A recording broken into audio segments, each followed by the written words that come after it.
Gente ci sta. Buonasera a tutti e bentornati a Liberamente, variazioni e scorribande qui su Radio Libertà. Allora la domanda si impone, anche se onestamente, data tutta la nostra lontananza politico-culturale dal personaggio, mai ci saremmo sognati di doverla porre. Ma Elena Ethel-Schlein, detta Elli, segretaria del PD, leader, diciamo, della sinistra italiana, del campo largo, chiamatelo come volete, ad oggi, diciamo, candidata a Palazzo Chigi del fronte progressista, dell'alternativa di governo, tra molte virgolette, sta con gli ayatollah, sta col regime iraniano.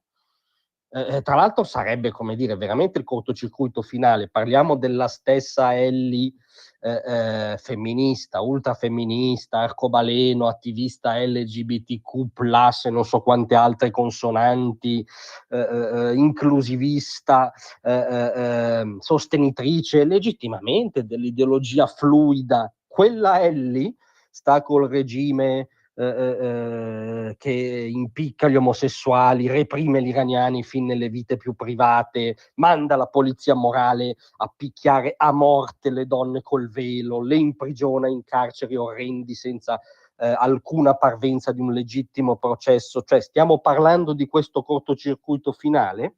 Perché ne parliamo? Per le dichiarazioni di oggi a commento dell'attacco israeliano contro l'orrendo regime di cui sopra, perché sembra che l'Iran sia un paese, diciamo, tra i tanti, è la centrale del terrore contemporaneo. Ebbene, l'attacco di Israele alla centrale del terrore contemporaneo è stato commentato così da quella Elli: il governo si attivi per fermare questa escalation, perché qualunque cosa accada nel globo è responsabilità del governo di centrodestra. Il governo di centrodestra la deve risolvere, infatti Elli lo convoca in aula a riferire. Una volta che hanno riferito a lei, come dire, la situazione globale migliorerà di sicuro. Ma ora viene il punto inquietante da un punto di vista del contenuto.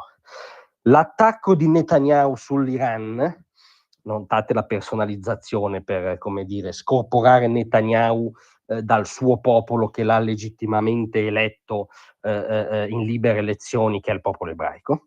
Comunque, l'attacco di Netanyahu sull'Iran rischia di rendere il conflitto globale e rischia di far saltare il negoziato sul nucleare. Il negoziato sul nucleare purtroppo è portato a spasso dagli ayatollah da lustri.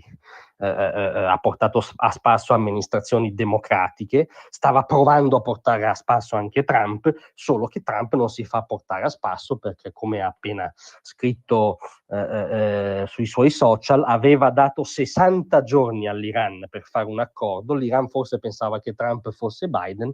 Trump non è Biden e al 61esimo giorno è scattato l'attacco israeliano. Ma soprattutto la tesi per cui l'attacco di Israele rischia di rendere il conflitto globale è veramente il capovolgimento. Questo in Medio Oriente c'è un conflitto di civiltà, prima latente, poi esplicito, feroce, sanguinoso, orrendo, che è già di per sé globale, per iniziativa anzitutto dell'Iran, perché l'Iran vuole che sia così, perché l'Iran ha addestrato, finanziato, armato e permesso ad Hamas di realizzare l'orrendo pogrom del 7 ottobre.